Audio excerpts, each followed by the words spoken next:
কুপিয়ে কুপিয়ে হত্যা করা হয়েছিল, তারা যখন তাকে কুপিয়ে কুপিয়ে মেরে ফেলছিল, তখন বাংলাদেশের এই তথাকথিত বুদ্ধিজীবীরা কোথায় ছিলেন? আমরা যদি প্রশ্ন করি, জাহাঙ্গীরনগরের সেই সেঞ্চুরি মানিক যখন জয় বাংলা স্লোগান দিয়ে আমার মা বোনদের উপরে ঝাঁপিয়ে পড়তেন, তখন এই তথাকথিত বুদ্ধিজীবীরা কোথায় ছিলেন? এই প্রশ্ন করতে হবে। 1971 সালের সেই 7ই মার্চ এই তথ্যটি অনেকেই বলেছে, শেখ মুজিবুর রহমান তৎকালীন রেসকোর্স ময়দানে 7ই মার্চের ভাষণের শেষ শব্দটি ছিল নাকি পাকিস্তান জিন্দাবাদ, যেটি বাংলাদেশের কোন দলিল দস্তাবেজে আর খুঁজে পাওয়া যায় নাই। আমরা প্রশ্ন করতে চাই, এই পাকিস্তান জিন্দাবাদ যদি শেখ মুজিবুর রহমান দিয়ে থাকে, তাহলে আমরা আজকে এই স্বাধীন বাংলাদেশে বলতে চাই, বাংলাদেশ জিন্দাবাদ, বাংলাদেশ জিন্দাবাদ, এটাই আমাদের জাতীয় স্লোগান। বাংলাদেশ জিন্দাবাদের হবে বাংলাদেশের স্বাধীনতা, সার্বভৌমত্ব এবং আমাদের এই স্বকীয়তা রক্ষার একমাত্র জাতীয় স্লোগান। প্রিয় বন্ধুগণ, আজকে আমরা এখানে দাঁড়িয়েছি, খুনি হাসিনা দীর্ঘ 16টি বছর ভারতকে বাংলাদেশের যে সকল অবৈধভাবে ইকোনমিক জোন বরাদ্দ দিয়েছে, সেই জোনগুলো বাতিলের দাবিতে আজকের এই গণবিক্ষোভ। আমরা এটাও বলি, শুধু ভারতকে দেওয়া ইকোনমিক জোনগুলো বাতিল করলেই হবে না, একই সাথে দীর্ঘ 17টি বছর ভারতের সাথে যে সকল অবৈধ চুক্তি করা হয়েছে, লেনদেন করা হয়েছে, সে সকল চুক্তি বাতিল করে জনগণের সামনে এটা উন্মুক্ত করে দিতে হবে। আমরা দেখতে চাই এই 56,000 বর্গ মাইলের কোন কোন এলাকা খুনি হাসিনা ভারতকে নিঃশর্তভাবে হস্তান্তর করেছে। আমরা সে সকল চুক্তি জানতে চাই, দেখতে চাই, এবং তার বিরুদ্ধে আমাদের যে লড়াই, এই লড়াই চলবে। বন্ধুগণ, আমাদের বক্তব্য পানির মতো পরিষ্কার।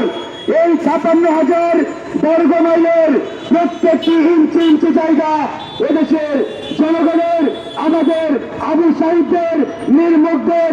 সুতরাং 1 ইঞ্চি জমি নিয়ে কেউ যদি ছিনিমিনি খেলার চেষ্টা করে, তাদের জায়গা এই বাংলাদেশের মাটিতে হবে না ইনশাআল্লাহ। আজকে আমরা আওয়াজ তুলেছি, আমাদের এই আওয়াজ টেকনাফ থেকে তেতুলিয়া, রূপসা থেকে পাতুরিয়া, সমগ্র বাংলায় আজকে প্রত্যেকটি ঘরে ঘরে আমাদের এই ভারত বিরোধী ধ্বনি আজকে সমস্যায় উচ্চারিত হচ্ছে। ইতিমধ্যে আমরা বিএনপিকে আহ্বান জানিয়েছিলাম, দেরিতে হলেও বিএনপি সাংগঠনিকভাবে দলীয়ভাবে ভারতীয় আধিপত্যবাদের বিরুদ্ধে রাজপথে নেমেছে। আমরা বিএনপির নেতৃত্বকে ধন্যবাদ জানাই। একই সাথে বিএনপির ভারপ্রাপ্ত চেয়ারম্যান তারেক রহমানকে বলতে চাই, আপনার দলে কোন ভারত প্রেমী নেতা থাকলে তাকে ঘাড় ধাক্কা দিয়ে বের করে দেন। কারণ বিএনপির 1 কোটি তরুণরা, বিএনপির তৃণমূল, তারা চাই না বিএনপির মধ্যে কোন ভারতীয় দালাল থাকুক। সুতরাং বিএনপিকে সিদ্ধান্ত নিতে হবে, তারা ভারতীয় দালালদের তাদের দলের হাইকমান্ডে রাখবে, নাকি ভারত বিরোধী বাংলাদেশের লাখো কোটি মানুষের হৃদয়ের কথা বুঝে, সেন্টিমেন্ট বুঝে এরকম নেতাদের সামনে আনবে। সেই সিদ্ধান্ত তারেক রহমানকে আজকে নিতে হবে। প্রিয় বন্ধুগণ, আজকে আমরা চলেছি, একই সাথে বলেছি, বাংলাদেশের রাজনৈতিক ক্যাবলা একমাত্র ঢাকা, দিল্লিতে নয়। কেউ যদি মনে করে আমাদের রাজনৈতিক ক্যাবলা দিল্লিতে রয়েছে, তাহলে আমরা বলতে চাই, হাসিনার সাথে আপনাদের মোলাকাত খুব শীঘ্রই হতে যাচ্ছে। এদেশের জনগণ হাসিনাকে এদেশে থাকতে দেয় নাই, হাসিনার দোসরদের এই ঢাকার জায়গা দেয় নাই। সুতরাং কেউ যদি মনে করেন দিল্লিকে রাজনৈতিক ক্যাবলা বানিয়ে রাষ্ট্রীয় ক্ষমতায় যাবেন, ক্ষমতার গদিতে বসবেন, এই স্বপ্ন দেখা বাদ দেন। এই স্বপ্ন বাংলাদেশে কিয়ামত পর্যন্ত ইনশাআল্লাহ বাস্তবায়ন হবে না। বন্ধুগণ, আমরা গণ অধিকার পরিষদ একবারে শুরু থেকে ভারতীয় আধিপত্যবাদ, আগ্রাসনের বিরুদ্ধে আমাদের যে লড়াই, যে সংগ্রাম, এটি চালিয়ে যাচ্ছি এবং আমাদের এ লড়াই চলবে। এ লড়াই এজন্যই চলবে, আমরা ভারতের সবচাইতে বড় পণ্য খনি হাসিনাকে বিতাড়িত করেছি, কিন্তু খনি হাসিনার রোহানি সন্তানেরা, রোহের দালালেরা, মোদির এজেন্টরা আমাদের পরতে পরতে চেয়ারে চেয়ারে তারা বিরাজমান। এই প্রত্যেকটি মোদির দালালকে, রোহের এজেন্টকে এই বাংলার মাটি থেকে উৎখাত না করা পর্যন্ত আমাদের এই লড়াই চলবে, এই লড়াই চলছে ইনশাআল্লাহ। একই সাথে আমরা সে সকল রাজনৈতিক ভারতীয় দালালদের হুঁশিয়ারি দিতে চাই, যারা দিনের বেলা রাজপথে ভারতের বিরুদ্ধে স্লোগান দেয় আর রাতের আধারে ওই মোদির হাই কমিশনে গিয়ে ওই মোদী সরকারের হাই কমিশনারের সাথে মিটিং করে আর ওই টাকার বান্ডেল পকেটে ঢুকায় বাংলাদেশে তার অফিসে যায়।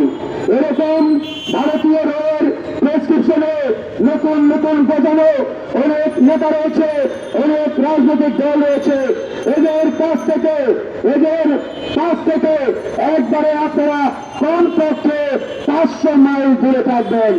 মনে রাখবেন, হাসিনাকে বাংলাদেশ থেকে বিতাড়িত করতে দীর্ঘ 16টি বছর সময় লেগেছে এই তথাকথিত তরুণ নেতা নামের ভারতীয় দালালদের কারণে।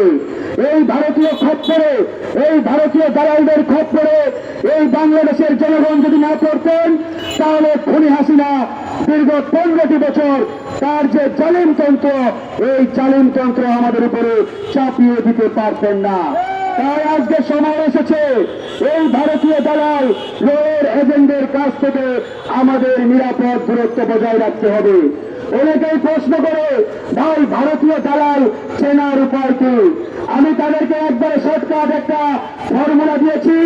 এই ভারতীয় দালালদের সেভাবেই চিনবেন তারা কোনোদিন তাদের দলীয় ব্যানারে এই 5ই আগস্টের পরে মোদী সরকার তথা ভারতের বিরুদ্ধে একটা টু শব্দ পর্যন্ত করে নাই। কারণ ভারতীয় সেই হাই কমিশনার প্রণয় ভার্মা রেগুলার তাদেরকে হাই কমিশনের ডেকে ডিনার পার্টিতে দাওয়াত দেয় আর ডিনার শেষে একটা মোটা অঙ্কের খাম পকেটে বুঝিয়ে দেয় আর বলে, যাও বাবা রাজপথে নামো, ভারতের বিরুদ্ধে মাঝে মাঝে দু একটা কথা বলবা যাতে পাবলিক তোমাকে সন্দেহ না করে।